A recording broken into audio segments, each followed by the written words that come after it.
Happening today, nearly a third of the House GOP conference will get a first-hand look at the growing border crisis when they visit Eagle Pass, Texas, crossing after a record 302,000 migrant surge last month and over 7 million since Biden took office. As Biden's DOJ asked the Supreme Court to, get this, let them remove razor wire put up by Texas authorities, and it's cost them $11 billion to do what the federal government won't do, by the way.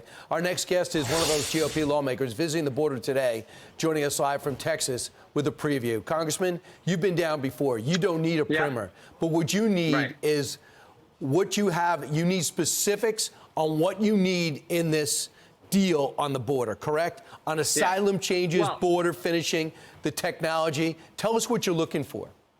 Well, we need the legislation we passed several months ago. That would fix the problem. But if they're not going to do that, then just do one sentence change. That sentence is real simple. No money can be used to process or release into the country any new migrants. Stop the problem right now. Just say we're not going to do it. Call a complete timeout because, Brian, understand the magnitude of the problem is, as you said, 300,000 last month, a record month. But the Biden presidency is on pace. At the end of his 4 years, he will have allowed into the country, when you talk about the gotaways and everything else, 12 million illegals, 12 million migrants coming to the country. That's the equivalent of the entire population of Ohio, the 7th largest state. That is the magnitude of the problem. And of course, we know the cause. The cause is the Biden administration and their crazy policies that they adopted on day one. And it continues today with the DOJ saying, take down the razor wire, Texas, just let them keep coming in. We want to go even more than 12 million, for goodness sake. So the solution is really, I think, one sentence. The question is, do Republicans have the will to fight for that one simple sentence which says we're going to fix this problem? Right. You actually, and you know this better than anyone, you have something you rarely have. You have leverage because he wants the money for the wars. For Ukraine, potential war in Taiwan and Israel. And a lot of you guys are on the same page as that. Would you say not until the border's fixed, including guys like Lindsey Graham who think all three conflicts are worth financing? He knows nothing changes without that, and he could lose all three during the next year. Here's what President Biden said last night. Listen.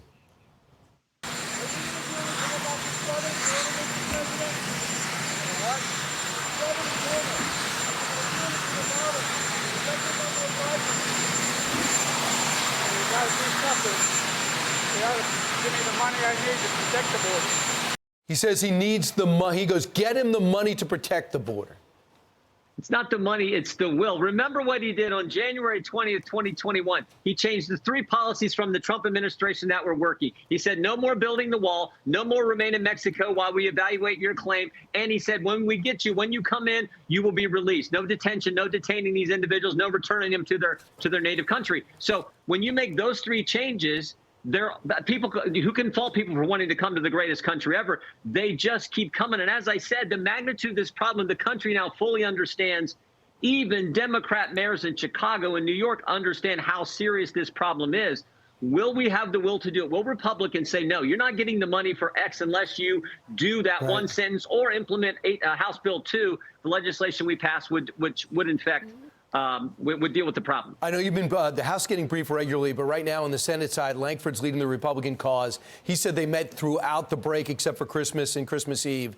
Have you been briefed on anything encouraging or discouraging? No, I mean, we follow the briefings in the press. I talked with, Speaker Johnson last night because he's down here leading this trip.